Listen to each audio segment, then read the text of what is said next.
Rhapsody of realities आज Wednesday 9 फरवरी 2022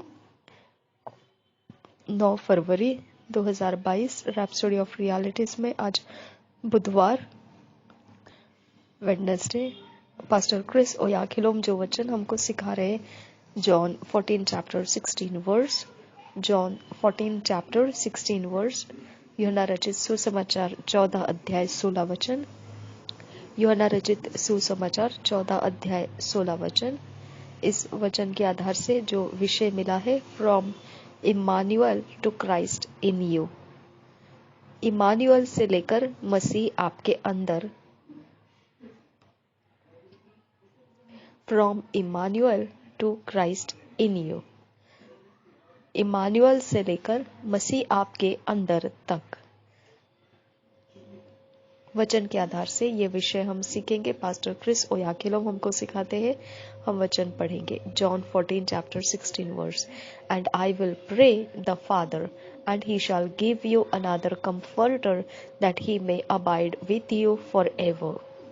और एक बार पढ़ेंगे John 14 chapter 16 verse. And I will pray the father and he shall give you another comforter that he may abide with you for ever. इसी वचन को हम हिंदी में पढ़ेंगे बीएसआई बाइबल में से। यूहन्ना रचित सुसमाचार 14 अध्याय का 16 वचन। मैं पिता से विनती करूंगा और वह तुम्हें एक और सहायक देगा कि वह सर्वदा तुम्हारे साथ रहे। और एक बार पढ़ते हैं यूहन्ना रचित सुसमाचार 14 अध्याय का 16 वचन। मैं पिता से विनती करूंगा और वह तुम्हें एक और सहायक देगा कि वह सर्वदा तुम्हारे साथ रहे। पास्टर क्रिस ओयाखिलोम ये वचन के आधार से हमको आज का विषय सिखाते हैं।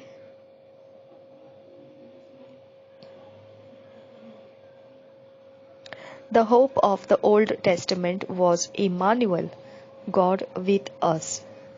जो आशा पुराने नियम में इमानुएल के साथ रह रही थी, वह आशा परमेश्वर हमारे साथ, यह वाचा रह रही थी। यह पुराने नियम के लिए दी गई आशा थी। परमेश्वर हमारे साथ, इमानुएल, यह पुराने नियम के लोगों के लिए दी गई आशा थी। In Exodus 33 chapter 15 verse, Moses said to the Lord, If thy presence go not with me, carry us not up hence। जो निर्गमन की पुस्तक हम पढ़ते हैं उसमें 33 अध्याय का 15 वचन मूसा इस प्रकार से परमेश्वर को बोलता है। हम वचन में पढ़ेंगे 33 अध्याय का 15 वचन बीएसआई बाइबल में से पढ़ेंगे। मूसा इस प्रकार से परमेश्वर से कहता है, उसने उससे कहा, यदि तू आप न चले तो हमें यहाँ से आगे न ले जा। और एक बार पढ़ेंगे निर्गमन की पुस्तक 33 अध्याय उसका 15 वचन। मूसा इस प्रकार से कहता है परमेश्वर से, उसने उससे कहा, यदि तू आप न चले तो हमें यहाँ से आगे न ले जा। Every prophet of the Old Testament understood that God had to be with them। हर एक भविष्यद्वक्ता पुराने नियम वाले समझ चुके थे परमेश्वर को हमारे साथ होना बेहद जरूरी है।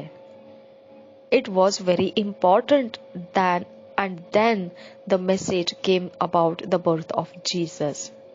ये बात पुराने नियम के लोगों के भविष्यद्वक्ताओं के समझ में आ चुकी थी। फिर यह इतनी महत्वपूर्ण बात हो गई और फिर यह संदेश आया यीशु मसीह के जन्म का। That was the hope of the Old Testament, the hope of Israel। वो इज़राइल जो पुराने नियम वाले लोग थे उनके लिए वो आशा था और वह इज़राइलियों की आशा थी कि परमेश्वर हमारे साथ होना बेहद जरूरी है। But he came among them and many of them failed to recognize him, yet that was Emmanuel।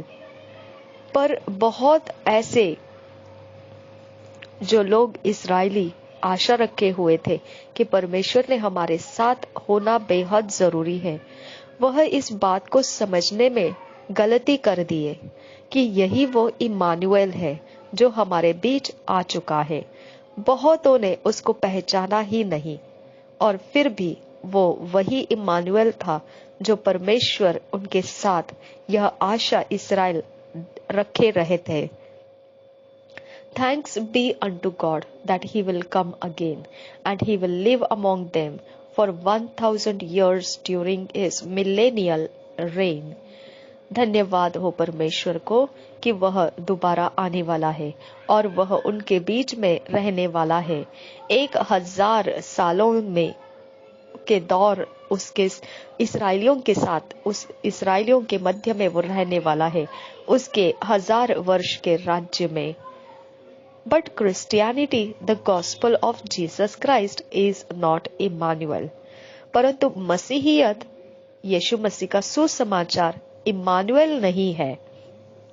As read in our theme verse, Jesus said, "And I will pray the Father, and shall give you another Comforter, the Holy Spirit, that he may abide with you forever." John 14 chapter 16 verse।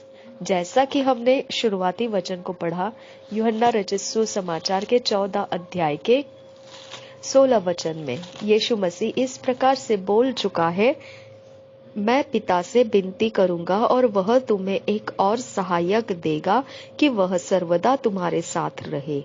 और एक बार पढ़ेंगे यूहन्ना रचित सुसमाचार 14 अध्याय 16 वचन, मैं पिता से विनती करूंगा और वह तुम्हें एक और सहायक देगा कि वह सर्वदा तुम्हारे साथ रहे। The Holy Spirit brings the presence of God. पवित्र आत्मा परमेश्वर की उपस्थिति को लेकर आता है।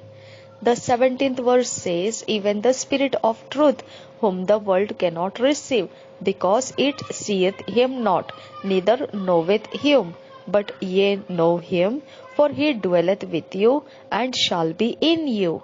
17 वचन इस प्रकार से कहता है, BSI बाइबल में से पढ़ेंगे, अर्थात सत्य का आत्मा जिसे संसार ग्रहण नहीं कर सकता, क्योंकि वह न उसे देखता है और न उसे जानता है, तुम उसे जानते हो, क्योंकि वह तुम्हारे साथ रहता है और वह तुम में होगा। और एक बार पढ़ेंगे यूहन्ना रचित सुसमाचार 14 अध्याय का 17 वचन ऐसा कहता है, अर्थात सत्य का आत्मा जिसे संसार ग्रहण नहीं कर सकता, क्योंकि वह न उसे देखता है और न उसे जानता है, तुम उसे जानते हो, क्योंकि वह तुम्हारे साथ रहता है और वह तुम में होगा। The phrase he dwelleth with you is Emmanuel. जो वाक्य यहाँ पर लिखा गया है कि वह तुम्हारे साथ रहता है, इसका अर्थ यही बनता है परमेश्वर हमारे साथ रहता है, तो यही तो नाम बनता है Immanuel. And many of them believed in him as the Messiah, the anointed one.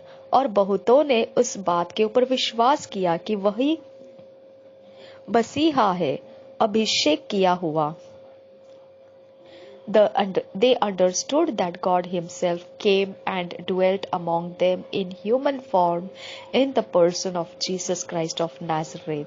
उन्होंने इस बात को समझ लिया कि परमेश्वर खुद उनके बीच में रहने के लिए आया है, मनुष्य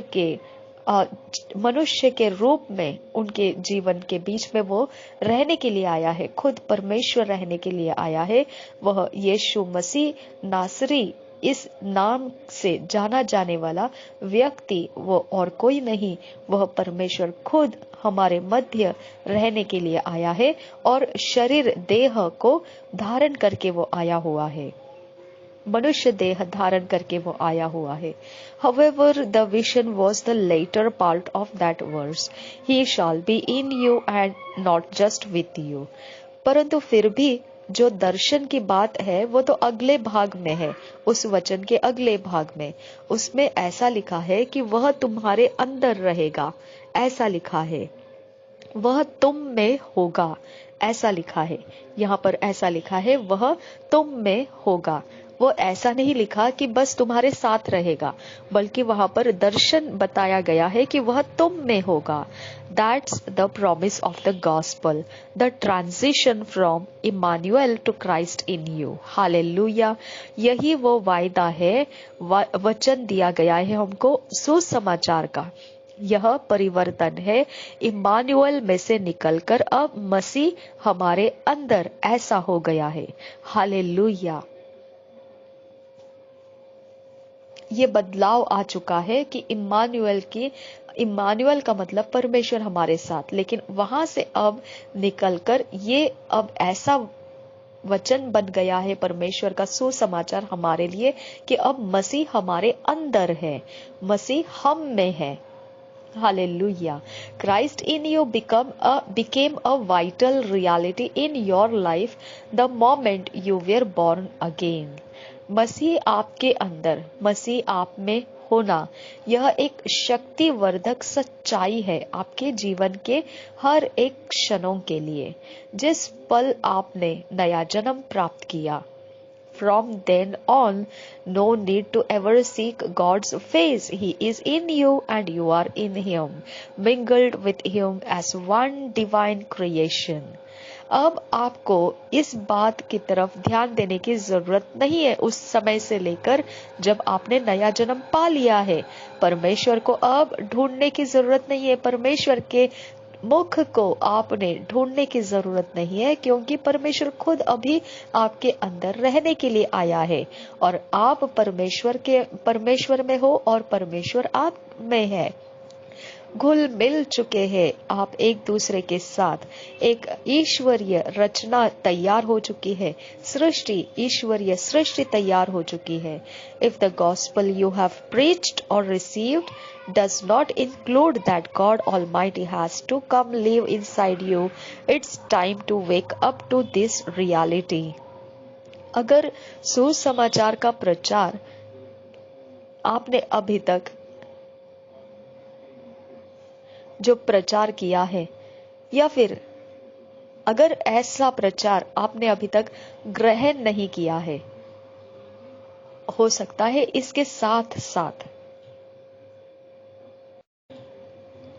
कोई भी ऐसा प्रचार जो आपने किया होगा सुसमाचार का, या आपने ग्रहण किया होगा, ऐसा कोई प्रचार अगर उसके अंदर जो परमेश्वर सामर्थ सर्वशक्तिमान है वो हमारे अंदर रहने के लिए आया, अगर ये उस प्रचार में नहीं है बोला गया, अगर ये उस प्रचार में आपने ग्रहण नहीं किया है अभी तक, तो अब ये समय है कि उस सुसमाचार के प्रचार के अंदर आप ये भाग को रखना शुरू कर दीजिए।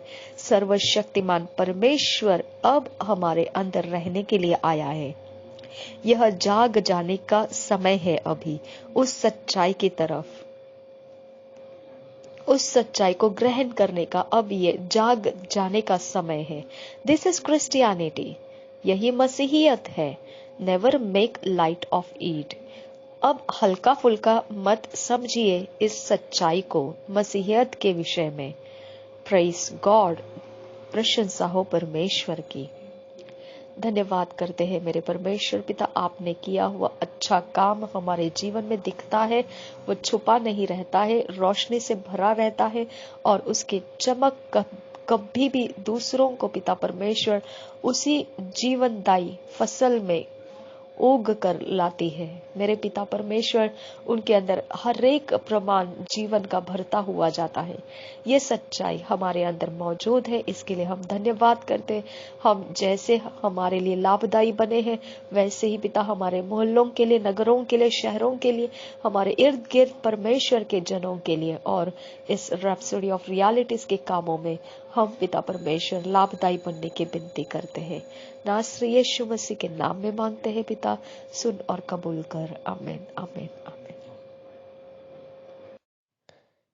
આજે 9 ફેબ્રુઆરી બુધવાર 2022 પાસ્ટર ક્રિસ ઓયાકિલો દ્વારા આજે જે આપણને વચન શીખવા મળે છે તે છે યોહાનની લખેલી સુવાર્તા 14મો અધ્યાય અને 16મી કલમ। અને આ વચન દ્વારા જે આજનો વિષય છે તે છે ઇમાનુએલથી લઈને પ્રભુ ઈસુ તમારી અંદર. ઇમાનુએલથી લઈને પ્રભુ ઈસુ તમારી અંદર. વચનના આધારે પાસ્ટર ક્રિસ ઓયાકીલો આપણને આ વિષય શીખવે છે. આપણે વચનને વાંચીશું. યોહાનની લખેલી સુવાર્તા 14મો અધ્યાય અને 16મી કલમ. અને હું બાપને વિનંતી કરીશ ને તે તમને બીજો સંબોધક તમારી પાસે સદા રહેવા માટે આપશે. ફરી એકવાર આપણે વાંચીશું. યોહાનની લખેલી સુવાર્તા 14મો અધ્યાય અને 16મી કલમ. અને હું બાપને વિનંતી કરીશ ને તે તમને બીજો સંબોધક તમારી પાસે સદા રહેવા માટે આપશે. જે આશા જૂના કરારની અંદર ઇમાનુએલની સાથે રહી હતી, તે આશા પરમેશ્વર આપણી સાથે આ વાચા રહી હતી. આ વાચા જૂના કરારની અંદર પરમેશ્વર આપણી સાથે ઇમાનુએલ. આ જૂના કરારના લોકોને આપવામાં આવેલી આશા હતી. જે નિર્ગમનની પુસ્તક આપણે વાંચીએ છીએ. નિર્ગમન 33મો અધ્યાય અને 15મી કલમ. આપણે વચન વાંચીશું. અને તેણે તેને કહ્યું કે જો તારી સમક્ષતા સાથે ન આવે તો અમને અહીંથી લઈ ન જા. ફરી એકવાર આપણે વાંચીશું. નિર્ગમન 33મો અધ્યાય અને 15મી કલમ. અને તેણે તેને કહ્યું કે જો તારી સમક્ષતા સાથે ન આવે તો અમને અહીંથી લઈ ન જા. આ વચન આપણે ગુજરાતી બાઇબલ 2 શયમાંથી વાંચ્યું. જૂના કરારના હરેક ભવિષ્યવક્તાઓ સમજી ચૂક્યા હતા કે પરમેશ્વર આપણી સાથે રહે તે ખૂબ જ જરૂરી છે. આ વાત જૂના કરારના ભવિષ્યવક્તાઓને સમજમાં આવી ચૂકી હતી. આટલી મહત્વની વાત થઈ ગઈ અને પછી સંદેશો આવ્યો કે પ્રભુ ઈસુના જન્મ વિશેનો. એ જે ઇસ્રાયેલ પ્રજા, જે જૂના કરારના લોકો હતા, તેઓને માટે એ આશા હતી અને તેઓની આશા હતી કે પરમેશ્વર આપણી સાથે હોય તે ખૂબ જ જરૂરી છે. પરંતુ ઘણા બધા એવા એ આશા રાખી હતી કે પરમેશ્વર આપણી સાથે હોવા ખૂબ જ જરૂરી છે. તેઓએ એ સમજવાની ભૂલ કરી કે તે તો આપણી વચ્ચે આવી ચૂક્યા છે, પણ ઘણાએ તેને ઓળખ્યો નહીં, જાણ્યું જ નહીં. પરંતુ તેમ છતાં તે જ ઇમાનુએલ હતા. જે પરમેશ્વર આપણી સાથે, જે આશા ઇસ્રાયેલ લોકો રાખી રહ્યા હતા. ધન્યવાદ પરમેશ્વરને કે એ ફરીથી આવવાના છે. 1000 વર્ષના સમયમાં એ ઇસ્રાયેલી લોકોની મધ્યે રહેવાના છે. એના 1000 વર્ષના રાજ્યની અંદર. પરંતુ પ્રભુ ઈસુની સુવાર્તા એ તો ઇમાનુએલ નથી. જેવું કે આપણે શરૂઆતી વચનની અંદર વાંચ્યું. યોહાનની લખેલી સુવાર્તા 14મો અધ્યાય અને 16મી કલમ. અને હું બાપને વિનંતી કરીશ ને તે તમને બીજો સંબોધક તમારી પાસે સદા રહેવા માટે આપશે. ફરી એકવાર આપણે વાંચીશું. યોહાનની લખેલી સુવાર્તા 14મો અધ્યાય અને તેની 16મી કલમ.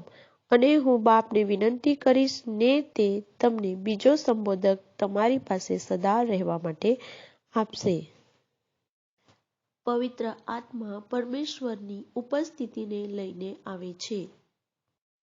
17મી કલમની અંદર એવું લખવામાં આવ્યું છે, એટલે સત્યનો આત્મા જેને જગત પામી નથી શકતું તે, કેમ કે તેને તે જોતું નથી અને તેને ઓળખતું નથી, પણ તમે તેને ઓળખો છો, કેમ કે તે તમારી સાથે રહે છે અને તમારામાં વાસો કરશે. ફરી એકવાર આપણે વાંચીશું યોહાનની લખેલી સુવાર્તા 14મો અધ્યાય અને 16મી કલમ, 17મી કલમ.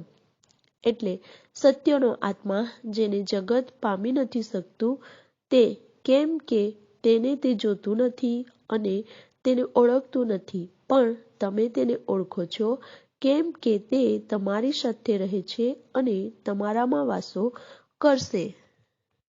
જે વાક્ય અહીં લખવામાં આવ્યું છે કે તે તમારી સાથે રહે છે, એનો અર્થ એવો થાય છે કે પરમેશ્વર આપણી સાથે રહે છે. તો એ જ તો નામ બને છે, ઇમાનુએલ. અને ઘણા બધાએ એ વાત પર વિશ્વાસ કર્યો કે પ્રભુ ઈસુ છે અભિષિક્ત કરેલા, અને તેઓએ એ વાતને સમજી લીધી કે પરમેશ્વર જાતે પોતે તેઓની મધ્યે રહેવા માટે આવ્યા છે. મનુષ્યના રૂપમાં પોતે જાતે તેઓની મધ્યે તેઓ રહેવા માટે આવ્યા છે. ઈસુ નાઝરીના નામથી જે ઓળખાય છે તે બીજું કોઈ નહીં, પણ તે પરમેશ્વર પોતે આપણી મધ્યે રહેવા માટે આવ્યા છે. અને શરીર દેહને ધારણ કરીને તેઓ આવ્યા છે.